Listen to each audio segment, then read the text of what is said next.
UGC HRDC, now Madan Mohan Malviya Teachers Training Center of Nagpur, and Professor Dede, who has also contacted me, and all learned audience. Now, briefly speaking, in this 3 hour session, as Madam has rightly pointed out, we will take, you can say, two parts this session. First part will be of about 1 hour and 20-25 minutes. We will have 5 minutes interactive session if any questions or interactions are there on first part. Then we will have 5-10 minutes tea break, and again we will continue for second part. Similarly, second part also we will ensure that we get 15 minutes before we conclude, before 7, say by 6:45, and 15 minutes, you can say, interactive session. This is how we will try to plan our interactive session.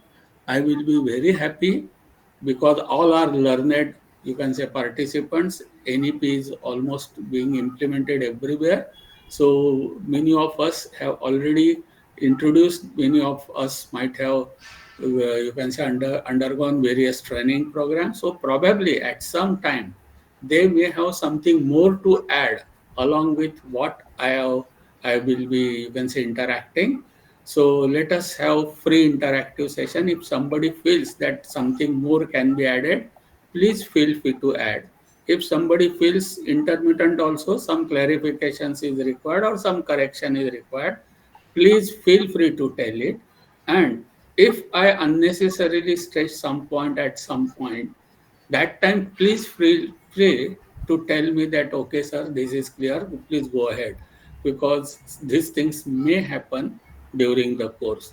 So let us have very free and frank, because all of us are almost on same platform, all of us are, you can say, from the same profession. So with this brief introduction about our session, let us begin. See, the, you can say, Atma of NEP is outcome-based education, and whether any it is training, any session, any course or any program, the first and foremost thing is to, you can say, clearly state what are expected learning outcomes. So here also I will like to express what are my expected learning outcome of this session. That is, after the sessions, the learned participants will be able to, number one, they should be able to understand what are the pillars of NEP to 2020, what is the concept, aims, and domains of, you can say, education envisioned in this policy. We should be able to understand, not only understand, but we should be able to implement after the session the credit structure for any UG or PG program wherever we are working with. After this session, we should be able to not only understand, but also should be able to implement competency-based and level-based structure in higher education. This is another important aspect of, you can say, national education policy, that we are moving towards level-based education, competency-based education from our routine rote academic-based education. So after this session, we expect that our learned participants will be able to implement at their level also this level-based education. Then next, our expected outcome will be, after this session, our learned participants will be able to understand, as well as will be able to frame qualification descriptors for the curriculum. Again, less in competency level based education, for each level, for each certifications, there are certain, or academic awards, there are certain descriptors envisioned in this NHEQF. So those after understanding those descriptors, so we should be able to implement also at our stage those qualification descriptor for each of the award. And finally, we expect that we should be able to not only understand, but design and implement learning outcome based curriculum, LOCF, what is generally known as. So these are our expected learning outcomes out of the session. So with this, these outcomes in focus, we will have our discussion of about 3 hours. Now, friends, let us in short, our first part of, say, about 20 minutes, we will try to understand what is the philosophy of, you can say, or the you can say journey of this document, National Education Policy 2020. I want to make it very clear that this document is a evolved document.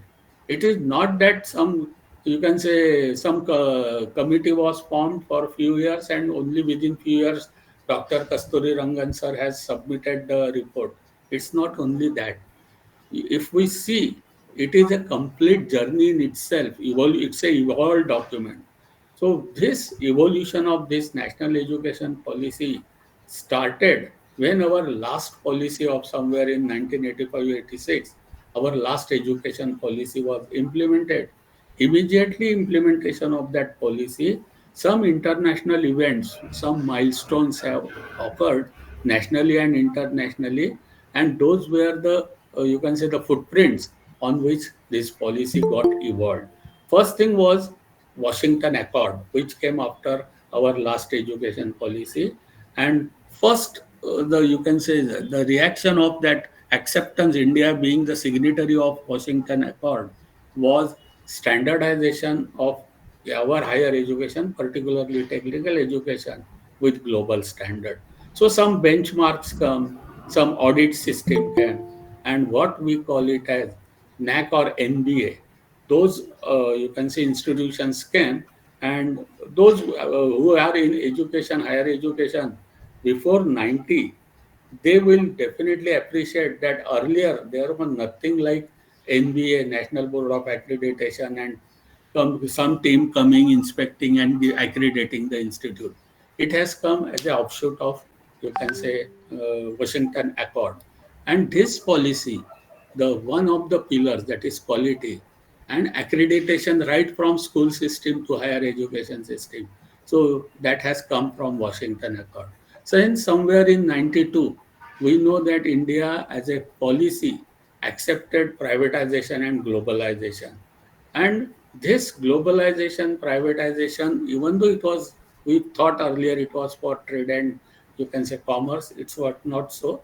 Even the complete privatization and globalization concept, even for education sector. So we will find that also has got footprints in this policy. Then somewhere in 1997 to 2003, the world was shaken when in United Nations organization, a report, Our Common Future, was presented by Norway's then Norway's Prime Minister. And this Our Common Future report was presented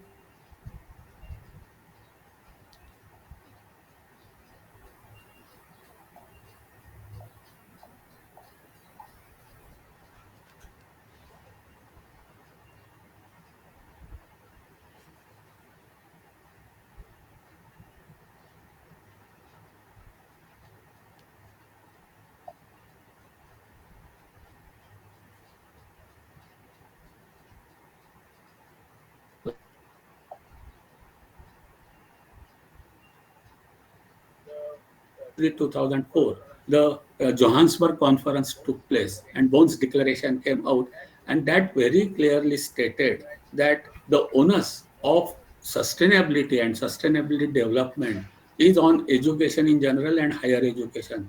Who will develop sustainability? Who will educate? Who will create awareness about sustainability? So it was considered that it must come through education. So in this policy, at number of places you will find the mention of sustainability and sustainable development, particularly SDG 4. All of us know that there are 17 goals, and this fourth goal, SDG 4, we will find at number of times mentioned in this policy.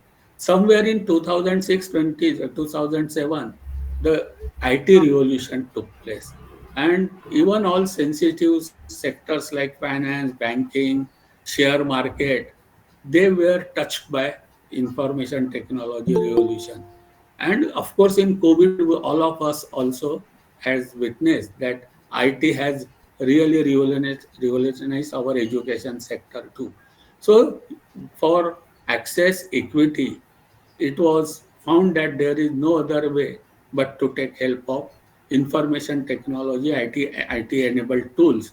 So we will find even impact of this IT revolution also in this policy. So all these events, nationally and international events, together has resulted into culmination of this national education policy. So what is the takeaway? The takeaway is this policy is a evolved policy. All local, national, and global milestones have, you can say, resulted in framing of this policy. So this policy is a journey from local to global through national. So there is, we know, you can at no place we cannot go back. So our this is policy status. We are moving from local to global through national. So once we have understood that it is a process of going from local to global, so we should understand the foundation of this policy, and whatever instruments we develop, whatever you can say for implementation, whatever processes, standard operating processes we develop, all of those should be keeping in view the founding pillar of this policy. So anything and everything has to be tested against this 5 point. So these are known as 5 pillars of foundation of NEP. What are those pillars? Those pillars are access, equity, quality, affordability, and very new term is accountability for with the education sector. Access is comes from the concept of sustainable development, that education should be accessible. So the main one of the, you can say, target or aim setting in this policy is to increase gross enrollment ratio to minimum 50% by 2035. When this was implemented, the gross enrollment ratio is nothing but number of student or higher education, those who complete 10 plus 2 level, and number of students who enroll for university education.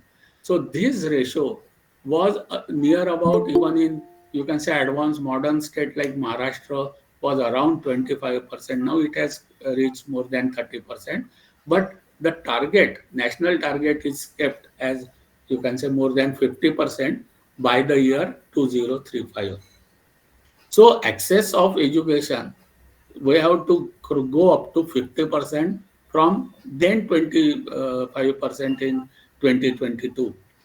So this is one aspect. So everything, that is what you will find: multi-entry, multi-exit. You can say making level based so that anybody can have easy access, or allowing, you can say, online courses. Studying is more important, whether it is online, offline, formal, informal.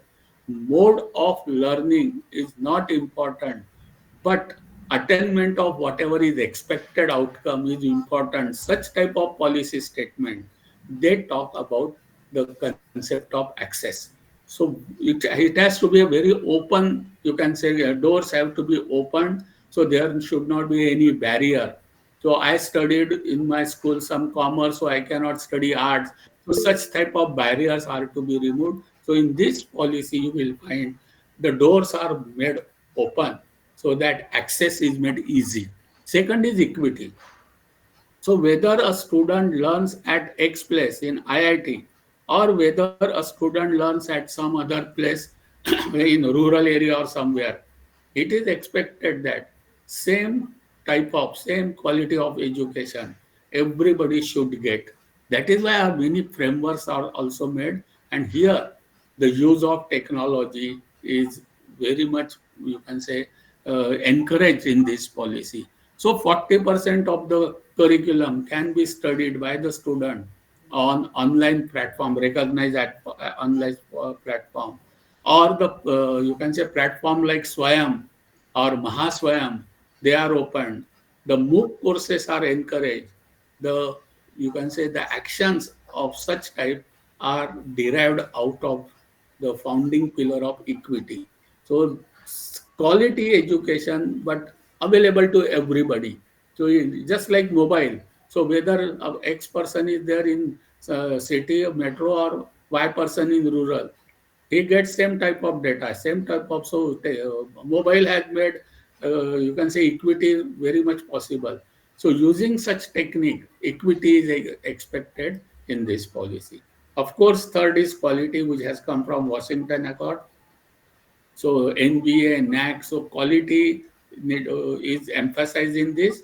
I need not deliberate much because everybody of us are now aware about NAC and NBA. Affordability, again, it has come from sustainability development as well as Indian condition, that for access, equity, quality, the affordability is important. So many measures like providing scholarships, providing funding, making research funding, you can say through national research foundations. So the next pillar is affordability. And last one, which everybody of us should give attention, is accountability. Accountability of whose accountability? We the educators. What will be our accountability?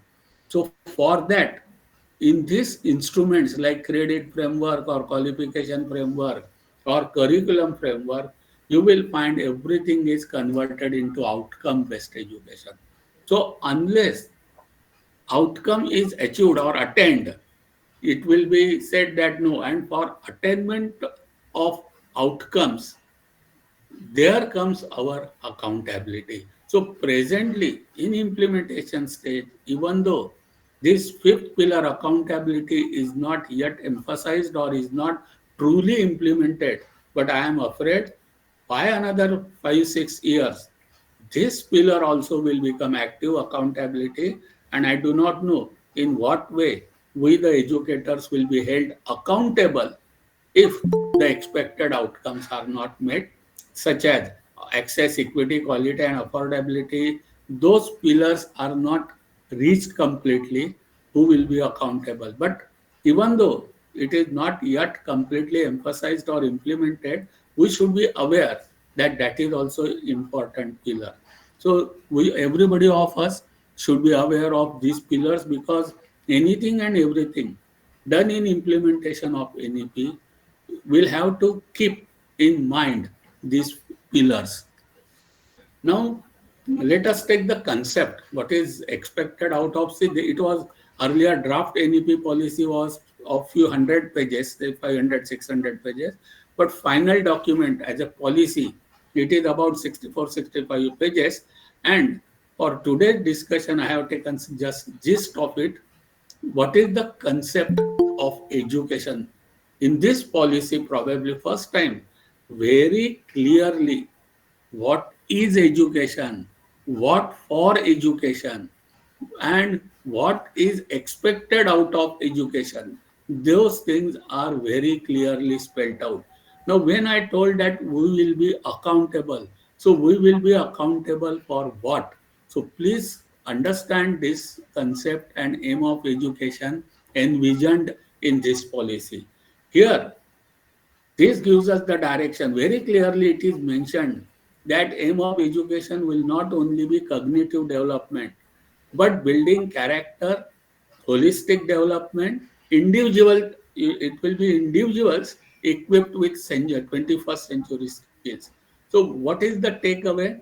Number one, that the education will be directed towards personalized learning, individual based learning, because the definition of education accepted in this policy is education is manifestation of perfection already existing in a individual. That is how the definition of education is accepted.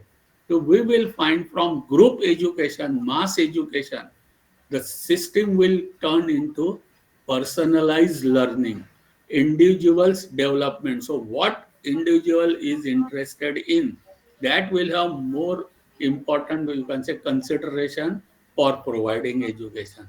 Second thing, it will not be only academic education. Earlier, our education was more towards cognitive development. But now, education will have three domains. One will be cognitive domain, other will be affinitive domain, dispositions, values, character, and third will be psychomotor domain, that is skills domain, and those skills will be of 21st century skills. So very clearly the vision statement of this policy says for us that we will be moving towards personalized learning. So individual's interest will be a top priority. What individual wants, what the attributes individual already had, we have to help for manifestation. So what I teach is not important. What learner learns and what learners is interested in, that is now important. Now only academic education is not important. Equal weightage will be on academic, training, skilling, and dispositions and value system development. Now, when this is very clearly mentioned about M, the mandate is also given to us for as an educator. See, what does it state? Education must prepare students for what? Three mandate. Number one, for more meaningful and satisfying lives. So word successful is not there. So we have to ensure that students lead to meaningful, arthapurna and satisfying lives. So who will be accountable if our alumni is not leading Arthapurna and happy life? Probably then accountability on educators may come. Second thing, we have to prepare students for their future work roles. This is the second mandate given to us. My student after 12th, maybe in first year, so-called what we call it as first year. But I have to keep in mind that when student pass out and goes into the field of economics, that time, say after 5 6 years, in whatever job role, what for what he is taking education, the student will be doing, I have to prepare him for that job role. So we have to keep eye on 6 to 7 years hence from the year of admission of the student, and we will have to prepare him for 6 7 years hence, whatever job. Suppose the student is from commerce, so a commerce graduate, what will be the domain areas in which you can say commerce graduate can go? A commerce graduate can go for higher education, can go for banking, may go for financial sector, may go for insurance sector. So such things we will have to keep in mind. And during the student stay with us, we have to prepare him for that job role. So our accountability henceforth will be whether our alumni says that yes, I was whatever I am doing, I was prepared in my college days, then it will be considered that we have done our job. And third mandate given to us is that we have to prepare students so that they are enabled for their economic independence. So what for education? What is the mandate for we the educator is we have to prepare students for meaningful, satisfying lives. We have to prepare for their future job roles, and we have to ensure that our students are able for their economic independence. So definition of education, manifestation of perfection, you can aim of education, cognitive development, character development, and skill development. And mandate of for educator, prepare student for these three areas.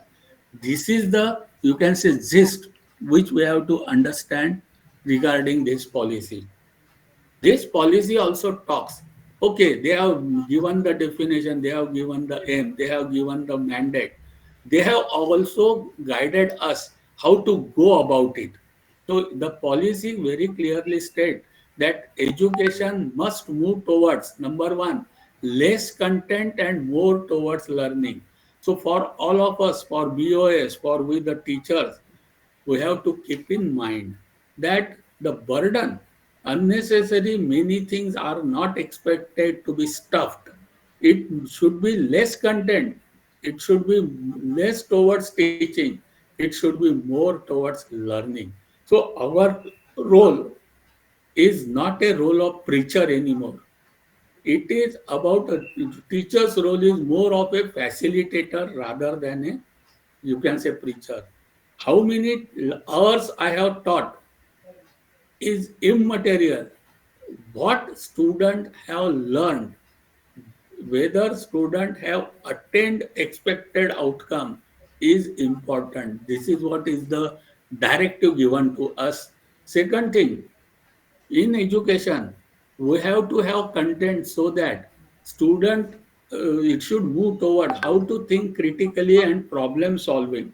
So theory is, say sometimes we have to give based on theory, but the concept will be more on procedural knowledge rather than descriptive knowledge.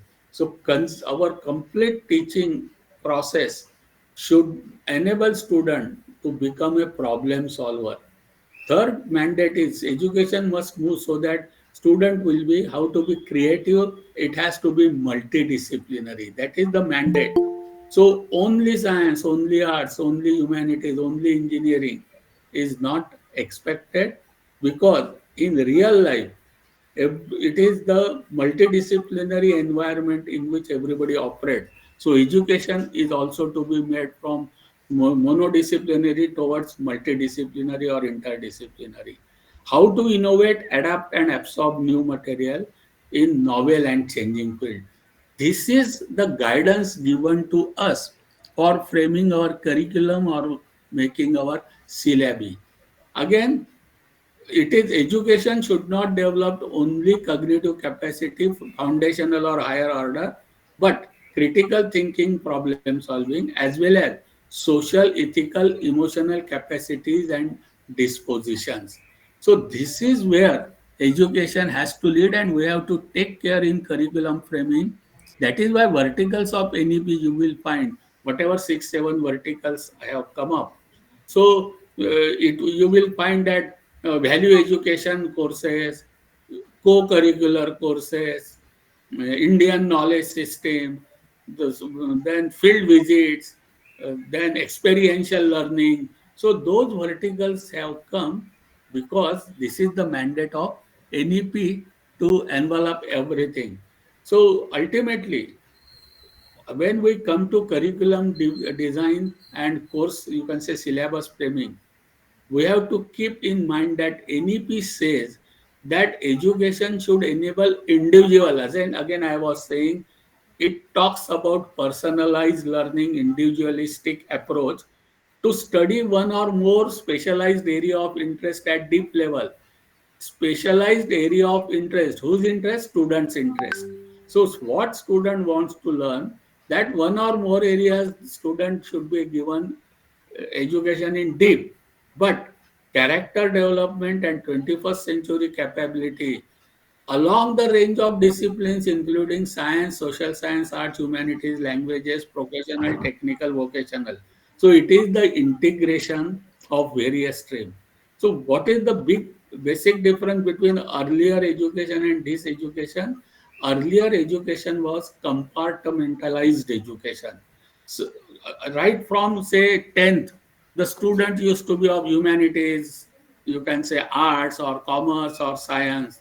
Then in higher education also only commerce student, only science student, only humanities student, or those who go for vocational, say those who go for in 12th vocational, they did not have even entry in higher education, or those who go for diploma, or those who go for ITI. So they were all compartmentalized. But after NEP, our education will become integrated education. Every student will have to learn some vocational subject, some humanities subject, some languages, and skill subject of their own domain, plus character development and their own core courses. This type of structure will be there, and you will find in our verticals which have coming through other now which we are implementing, this integration is taken care of, and this is what is envisioned in policy 2020. So now we have understood. Let us within 2 minutes, what was the takeaway we have taken? Number one, we have understood what is education, what is the aim of education, what is the mandate given to we the educators. We have to prepare students for what, and in education how integrated, so the compartmentalization is now vanished, and it will be integrated education. So all it will be a multidisciplinary education, and education has to be given in three domains. So there will be three domains of education. This is what we have understood. Now let us go in little bit detail for few minutes about what are those domain, and on this basis only our curriculum and syllabi and what we teach in the class and what we assess will come. So first domain is cognitive domain, that is knowledge domain. So this knowledge domain also has two parts. One is descriptive knowledge, such as knowing that, say for example, Earth revolves around the sun. So very large part of our understanding of the world is through this form of education. So it is something like theories, you can say concept or principles which we generally teach. So they tell us about the truth about the world. So that part will remain. But now our way of telling this descriptive knowledge is it should be more towards ability to reason why these facts are true. So only providing theories and principles will not suffice anymore. So our questioning, our examination questions also should show that we have provided descriptive knowledge to enable students to reason why these facts are true. Second part is procedural knowledge, that is knowing how. So in cognitive domain also, we will provide the knowledge in two parts. In first part will be descriptive knowledge and other will be procedural knowledge. So usually this procedural knowledge will be in context of embodied abilities like problem solving, reasoning, critical thinking, problem solving, etc. So this domain is also in two parts. Now, as per Bloom's taxonomy, even though we will be operative in cognitive domain, that is thinking and knowledge, we have to understand there are 6 stages, and these are envisioned in NEP. That as per Bloom's taxonomy, there are 6 levels: remembering, understanding, applying, analyzing, evaluating, and creating. Remembering is just like recalling the information, and it is considered as primitive. It may be true for or applicable for school, primary school education, such as recite the table, recite the poem, or you can say remember certain laws. Here in NEP, even in cognitive domain, even though for some of the courses or where new knowledge is being introduced, to small extent, recalling certain information may be required. But it is expected that in higher education, recalling information or remembering stage of cognitive knowledge should not be stressed upon. What does it mean? It means that in our question papers or in assessment, define such type of questions or match the pair or give some units for. So wherever simply recalling or remembering or memorizing is tested, that is not expected in implementation of NEP. So remember, even though memorizing is stage, but our education will be about understanding, applying, analyzing. Many times in our present system, understanding, we ask this question also regularly in class, student to student: have you understood, have you understood? So that is okay, but it is only okay. This is not completely accepted. Even understanding also. So explaining ideas or you can say concept, some of at lower level, that is okay for new subject. So NEP or Bloom's questions, memorize, knowing something, memorizing something, and understanding something is not sufficient. So our questions say such as interpret, explain, summarize, classify. So such things will be required, but we should have minimum, you can say, questions again based on understanding. Our level will start from applying. Is it that we should not have any question on memory and understanding? We can. but weightage should not be very high. Next is applying. So our education, as I was saying, we are going towards level-based education, competency-based education. So as I will explain what are those level, as we go from level say 4.5 to 5.0, our stages of cognitive from understanding we should go to applying, analyzing, evaluating, and finally creating. So when we will design curriculum or syllabi, or we will assess, or when we will impart those things, we have to keep these six stages, and as we go higher and higher level, we must move towards from understanding to creating. So our final year, say projects, etc., more they will be towards, you can say, analyzing, evaluating, creating, and say our level first year, second year may be more towards understanding, applying, and analyzing. So curriculum will, when we design curriculum, we have to keep this Bloom's taxonomy in mind, and our cognitive domain, knowledge domain, that also has to be done on basis of these stages. Second domain, as I was saying, is important is psychomotor domain, that is skill. In NEP, equal weightage is given for skilling training. Now, few things we have to keep in mind. One is the concept of capacity or skill, that is ability. That skill ability is expected to be consistent and repeatable and adaptable to different situations. So when we, what is the outcome of skill giving? We have to ensure that students are able to do consistently, repeatedly, and in different situations. Competency or learning achievement. So we have to keep this word also in mind, competency. And competency based curriculum is to be designed. When we will go to framework, this concept will be more clearer. At this stage, let us understand psychomotor skill domain is important, and this domain is also having 7 stages from perception to organization. So when we are providing practical or practicum or any training or skilling, we have to keep these levels of skills also in mind. Say for first semester or so, probably mechanism that students everything is told to them and they are made perfect in repeating whatever is told. See, the get set go, these are for school children. As we always say, we prepare the school children. The teacher tells them to with some practical things, and we expect them to repeat the things.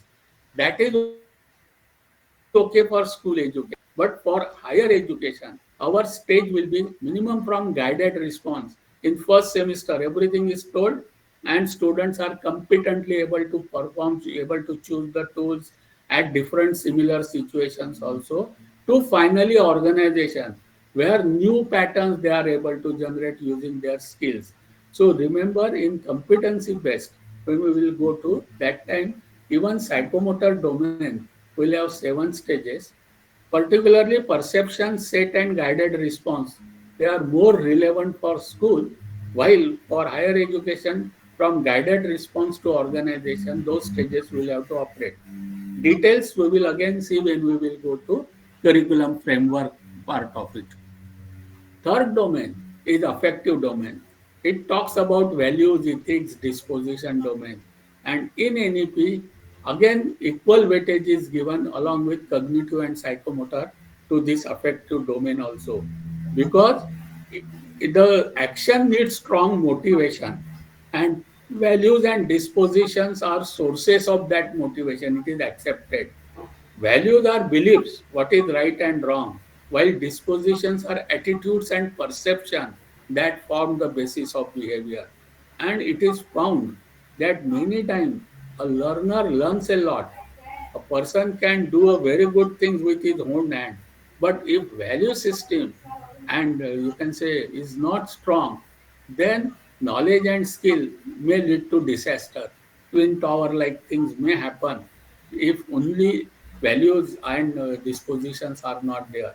So it is accepted in this policy that values and dispositions, they form the behavior. And from that point of view, in education level only, those values, ethics, and dispositions are to be made strong, character is to be built, constitutional values are to be given. That is why in education, equal importance is given to this third domain also. And here also, as per Bloom's, this affective domain is also having 5 stages. Says one first is only receiving, where some ethics and values are given. To our children, we say that when elders come, say hello to them, namaskar kara, or something like that, khoto bolu naga. So such type of values, things we try to inculcate. That is very primitive but important. But finally, in higher education, they for their project, for their you can say assignments, through their cultural program, through sports, we have to ensure that students are made so strong in values and ethics that they are able, depending upon the you can say advancement. Say now in cyberspace, there are new value system, ethical system in cyberspace. Earlier, they were cyberspace was not there. Now, things will always get evolved. So, with evolving technology and situations, the student should have very strong ethical, moral, you can say, foundation, and that should be reflected in their work life. So, internalizing is the final stage which we have to ensure by the time student graduates. So, there are certain attributes. So, those attributes have to be evaluated and they have to be inculcated, and it is a part of our formal education. So, you can say summarize, let me just take within 2 minutes what we have understood. Say in first part, we have understood how this policy, national education policy, is evolved from last policy of 1985-86 till 2020. So it is a evolved policy. There are various milestones which are reflected in this policy. Then we have seen what is education. So it is individualistic, personalized, and in this policy, basically concept of education is the concept that because I teach, student learn, that has removed. It is already certain divine perfection is there in every individual. Teacher has to understand those attributes and help individual to take out, manifest those attributes. And the purpose, mandate of education very clearly given, domains of education very clearly given. So when we say that we will frame curriculum, we will give education, it means we will be giving in 3 domains. One will be knowledge domain, second will be skill domain, third will be value domain. Each domain has got various stages. Say for example, from memorizing to create new creation, synthesizing is knowledge domain.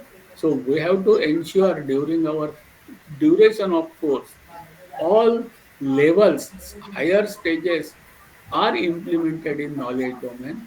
Similarly, there are 7 stages of skilling, training, doing domain also, psychomotor domain also. So we have to ensure that simply repeatedly doing very high skill, selecting the right instrument to generating new pattern, to that extent skills have to be imparted in which every level.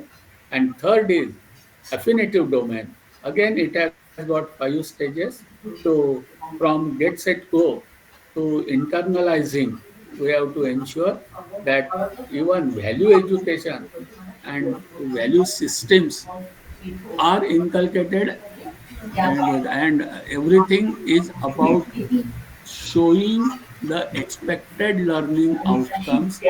This is what we have understood up to first, you can say, part what I wanted to do. Now let us, if anybody has got any doubt, we will wait just for 2 minutes and then we will move ahead with frameworks. Madam, if anybody has got any doubt up to first part, concept, aims, I will wait for 2 minutes. Or if anybody wants to add, if somebody wants to give some more information, it's also okay. Else we will go to next.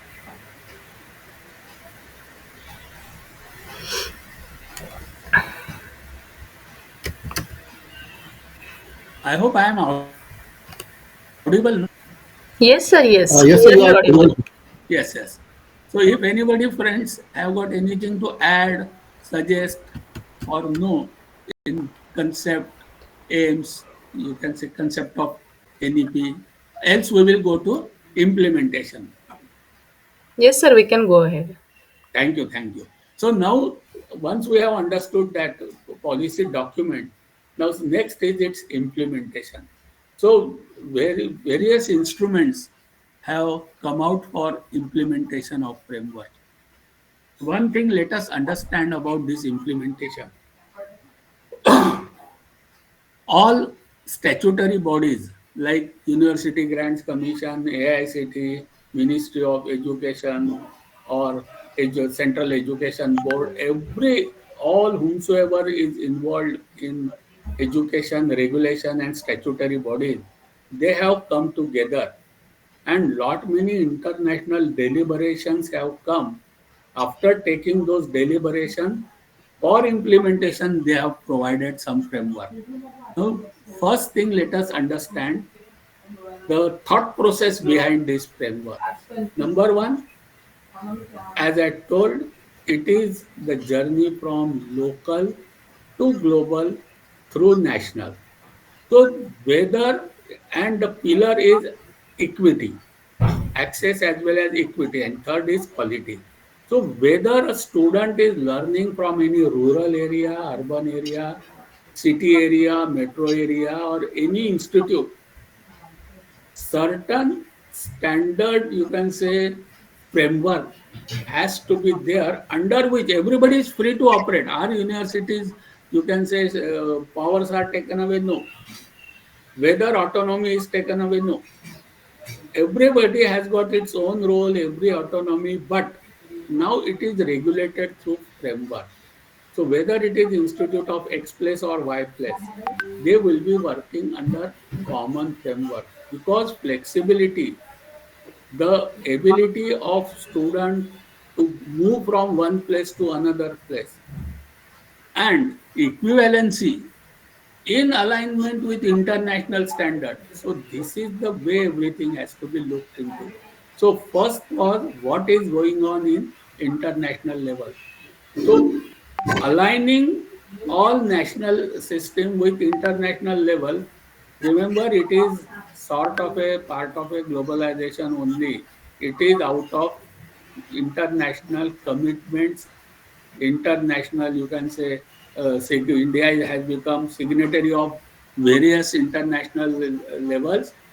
Out of that, whatever is accepted internationally, whatever are the best practices, whatever are the benchmark, our system is getting aligned with international frameworks.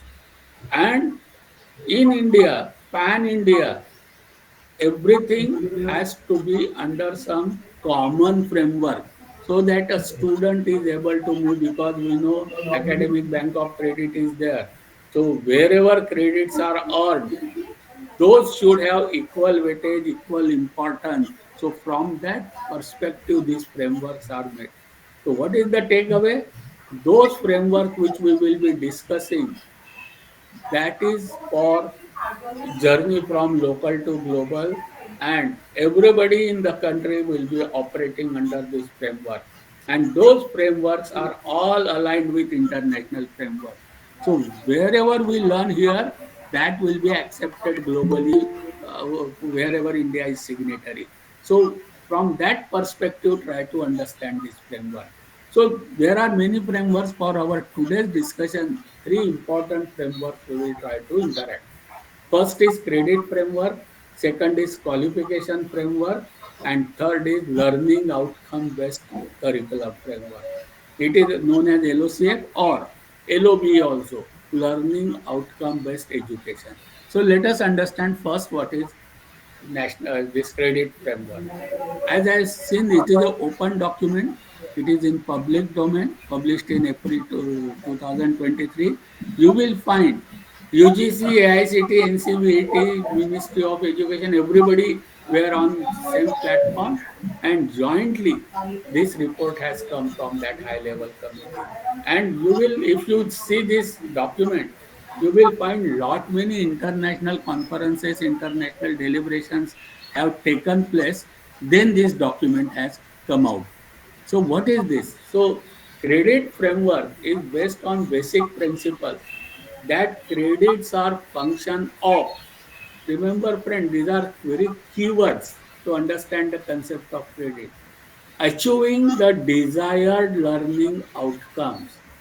So this first important term talks about desired learning outcomes. So you have to spell out what are the desired learning outcomes before any program, any course is given. And only after achievement of those outcome credit has to be given. So every program, every course, any training must mention what are the learning outcome, and after the program some assessment has to be there which will prove that those learning outcome achieved, then only credits are to be given.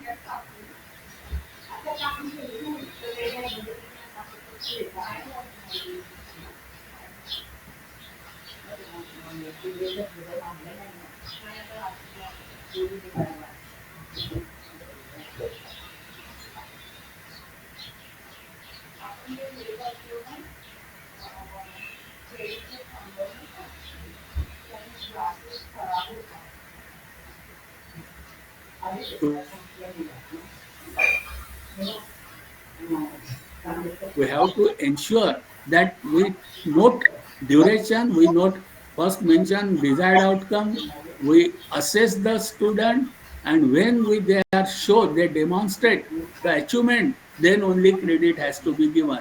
So just think of assessment system of those components which are not directly examined. Theory, practical, don't worry, we are already expert in that. But for other verticals, for NSS, earlier we used to give some mark. Now we have to give credit. There is difference between marks and credit.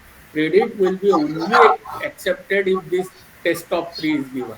So what are the major dimensions of this national credit framework? Number one, credit is a unit of measure of coursework. So each course may be allotted credits in proportion to time expected to be devoted. So duration, time is one component of credit. Credits can be earned by completed academic education, undergoing vocational education, undergoing skill program, training program, you can say experiential learning. So anything and everything where learning happens, the student credits can be earned.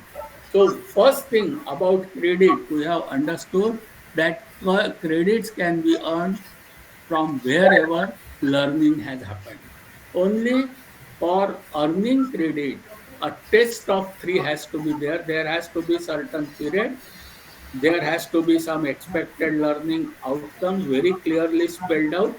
There has to be assessment by competent authority, and the earner has to demonstrate the attainment of learning outcome. When this thing happen, credits can be awarded. Now there is one more relation between hours and credit assignment. It is known as notional hours and credit assignment. Now minimum number of learning hours per year is 1200.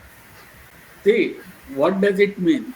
Earlier, we used to call one academic year means from say 1st June to 30th April. We used to call it as one academic year. NEP says okay. Then we used to call it as that one academic year means 2 semester, odd semester, even semester. NEP says okay.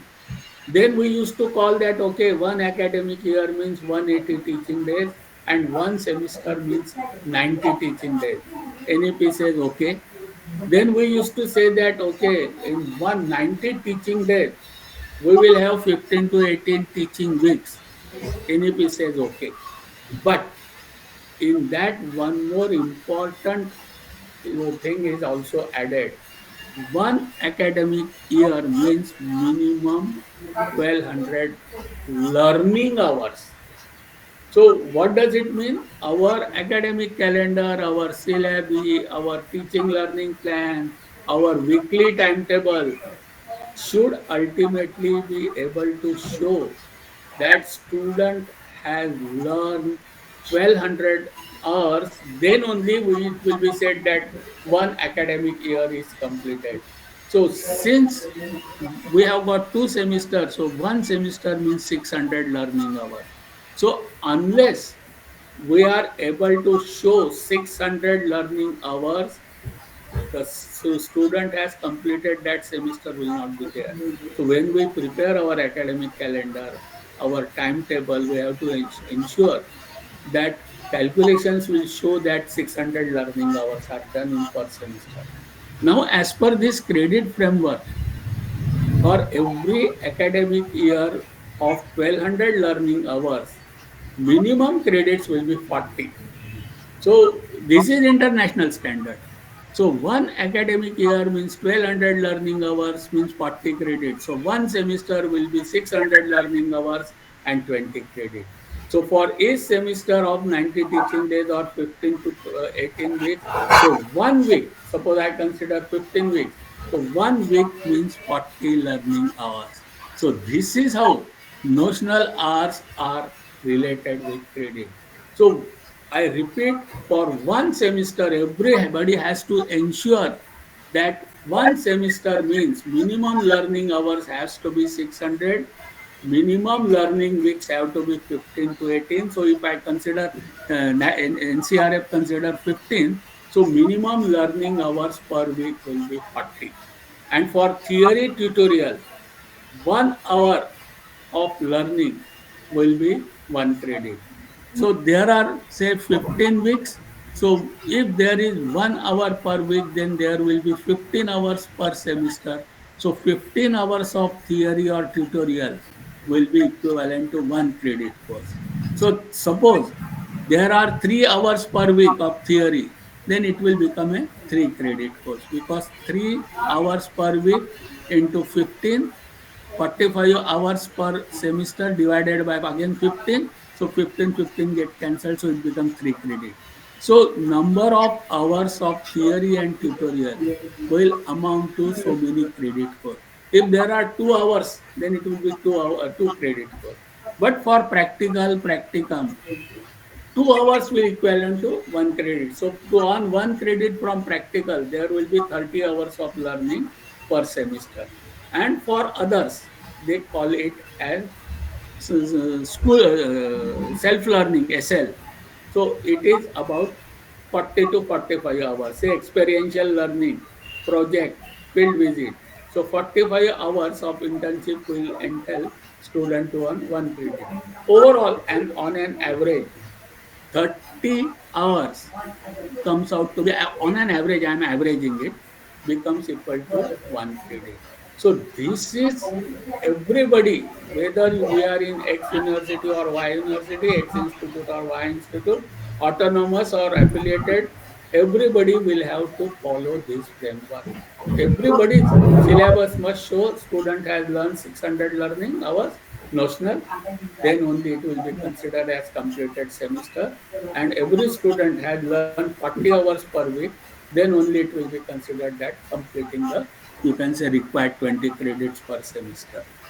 It has nothing to do with our teacher's load or teaching contact hours. Our teaching hours will continue what we have presently. There is a clear difference between learning hours and contact hours. Learning hours are for learner, contact hours are for our load calculation.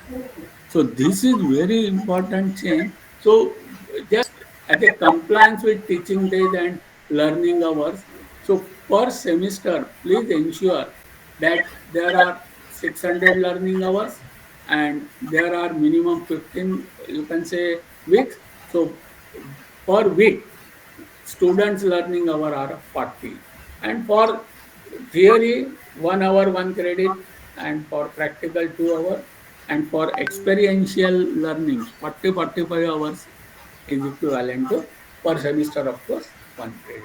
So this framework is to be scrupulously implemented, and all of us in my suppose in my college timetable, I have to keep, I have to ensure that I am able to show 40 learning hours, and contact our students learning hours should have three components.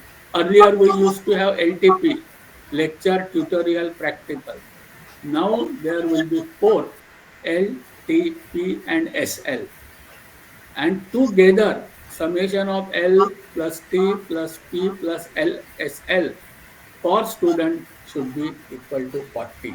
So if you see the new accreditation document, you will find they have mentioned that very recent accreditation document that we have to show our academic plan as lecture, tutorial, practical and SL, self-learning. Together, it will become the 40 per hour. Now, what constitute learning hours? What components are learning? You will find it is very clearly 16, 17 components are given.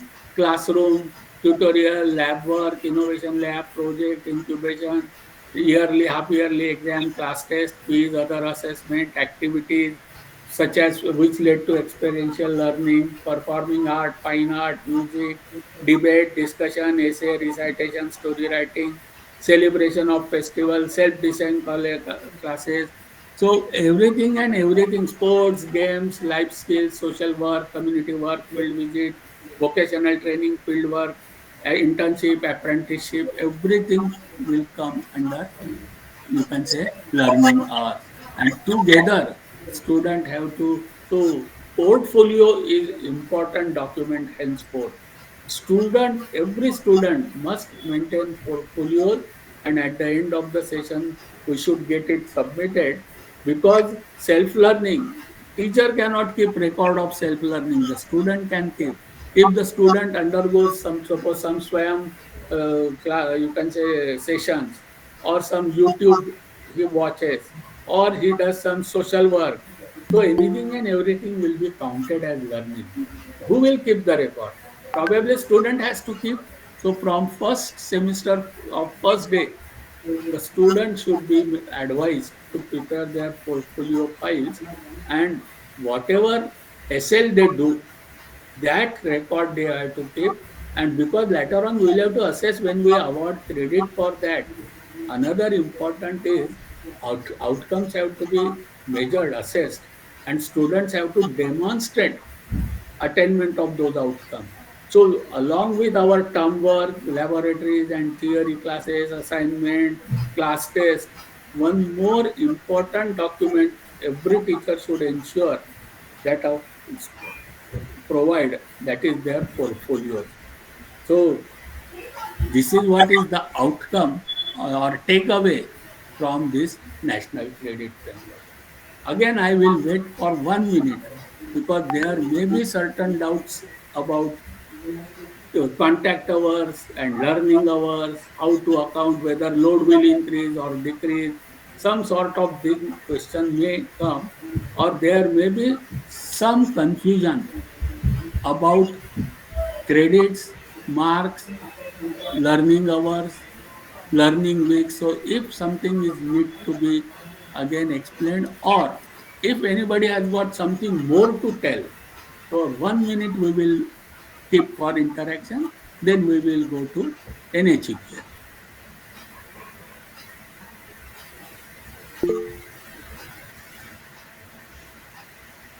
Yes, ma'am. Any participants, anything anybody will like to May add? I? Excuse me, sir. May I? Yeah, yeah, please, ma'am, please. It will. Sir, I just wanted to ask something. So, when you say maintaining a portfolio, what sort of documents should be maintained? Would Uh, a participation certificate kind of thing would do, or just maintaining a signature or records of when and what courses have been attended? That would be enough. Number one, certificates from non-certified or non-competent authorities has no meaning, because very clearly that certification has to be by some competent authority. Presently, who is competent? Either university or college, or in case of internship, there is some MOU, then that company. So who? issues the certificate is important. If it is something not recognized, some in shop they do certain training and bring, probably that will not carry meaning. Number one. Number two, portfolios are required because if the student says that I did not attend, ma'am, your today's class, but I have studied it on YouTube, mode of learning is considered to be redundant now. If the student claims that I have learned something, then immediately our job comes, okay, this is the assessment test. You submit, some questions are given and you submit it. And if we find that whatever was expected outcome of that particular class, which otherwise I have taken in class, but student says that I have attended it on YouTube or on Swayam platform, and he shows attainment, then that attainment paper will be important. If student does some social work outside, some tree plantation, etc., and you want to recognize, then some photograph or you can have few queries. What is the purpose of doing tree plantation or something? If that why trees are planted, if that is the outcome we are expecting, and student is able to understand and shows that photograph is in file, we will give some, you can say, tick mark, say 10 activities. If student does, then we will say that, okay, equivalent to 1 credit. So that mechanism will have to be developed. Suppose the student participates in some extracurricular activity somewhere, authorized way. So there that certification will be required, because other than academics, there are many verticals where credits are to be awarded. So what is the benchmark? How you will assess? So for that, portfolios will be required. And self-learning, suppose we give certain assignment and students, one student does it, others copies it. In that case, those assignments also, we will have to ask few questions. And if individually the students submit those, then those will be kept in that file, and we will say that, okay, self-learning has been done. Because out of those 40 hours per week, there may be 28 or to 30 which is through contact hours, and remaining 8 to 10 will be through self-learning. Assessment is, of course, unit test or class test is part of it, no problem. But there are many verticals where we will say that self-learning has happened, but what will be the record? At later stage, somebody questions you. How did you allot credit? Why credits were awarded? We should have some document. Presently, our method of documentation is either we keep practical records or class test, some papers or some assignment copy. These are our standard. In addition to that, there will be one more, probably the document, that will be portfolio. But that record has to be kept by student, to be certified by somebody, maybe laboratory assistant will give that responsibility. Or we allot some teacher that, okay, weekly you just check and sign it. But some mechanism we will have to develop, or otherwise those 40 hours and 600, that compliance will be necessary when some audit takes place. Sir, again, when you say that there has to be a mechanism, is there Yeah. a framework for this mechanism, No, or no, like ma'am. we are from an You are we very can have right. our own mechanism? In some, UGC and AICT has published some document in the form of exam reforms or evaluation techniques and pedagogies. So those can be guidelines. Ultimately, what suits for my subject and for my student, finally, we will have to devise ourselves for such verticals. Rubrics have to be defined, madam. For every activity where Yes, sir. direct assessment cannot be there, we will have to define. Presently, there is no framework, but guidelines are definitely there. So some rubrics we will have to, suppose co-curricular activities. We have to allot credit for that. But how to evaluate? So some rubrics we will have to see. And on that basis of rubrics, we can give, but some record will have to be kept. Okay, these were the rubrics. On the basis of rubric, a student has got, suppose, so many credits and such grade. This student has earned credit that much because he has already done, but grading is not one student got A grade, other student got B grade. So for that, Yes. some rubrics will have to be designed by us. Thank you so much, sir. Thank you. So, should we go ahead? Yes, sir, Yes, sir. please. Thank you. Now we will go for 6-7 minutes and then break. Take a break for 5-10 minutes. So I will introduce the second framework, that is National Higher Education Qualification Framework. Again, the page I have shown it, it is a public document. Anybody and everyone can go and visit and go through this document. As I told you, this document is also framed by a committee consisting of all members from all regularity and statutory authorities, from Ministry of Education, UGC, AICT, and whatnot. Everybody is there. And again, it is directly from local to global, aligned with international standard. So remember this, even though I will be talking about higher education qualification, but it is not the only qualification framework. There are 5-6 framework, and before 2013 also, for vocational education framework was there. It is as per international standard and commitment to, you can say, the signatory of various international, you can say, organizations. These frameworks talk about minimum competency at entry level, duration, expected outcome for each level, competencies, indicator, their descriptor, and then only how much is to be given, and then it will be how from one level to second level a person can go. First, even before 2013, there was qualification framework for vocational education, NVEQF, National Vocational Qualification Framework. So it was for vocational education. Then it was National Skill Qualification Framework, NSQF. Then it came National Higher Education Qualification Framework. And in 2013, this NSQF and NHQF, they are mapped with each other. Now, what is the difference between various these frameworks? The difference is they align to various sectors. Some are for vocational, some are for vocational education, some are for skill education sector, some are for school education, and some are for higher education. Now, what is the why we should understand this the various framework? Because integration of vocational education with academic education, that is ITI with polytechnics, ITI with university education, polytechnics with university education. This integration is expected in NEP. And the basis of integration is through various qualification frameworks. If I state you one thing, that a student who has studied up to class 8.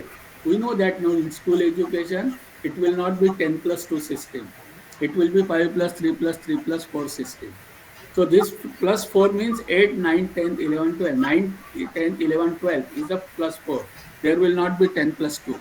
So everybody in India will be expected to study up to standard 8, that is up to the age of 14 in formal system, because Right to Education Act, because of that, free and compulsory education up to the age of 14 is made in India. So it is not expected that students learn out of formal education system up to the age of 14. So let us consider every student has learned in formal education system up to the age of 14. A student has completed standard 8 and gone to ITI, and without studying 10th, without studying 12th, now in NEP, a student can enter into university education system access.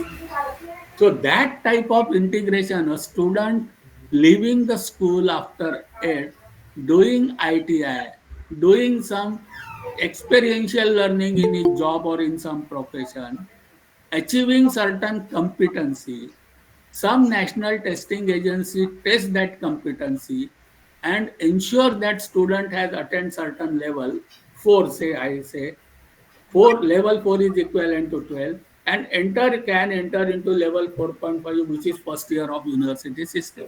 So that type of integration, a student who has left formal education after 10th, gone to some polytechnic, completes polytechnic, attends level 4 and again come to university education system.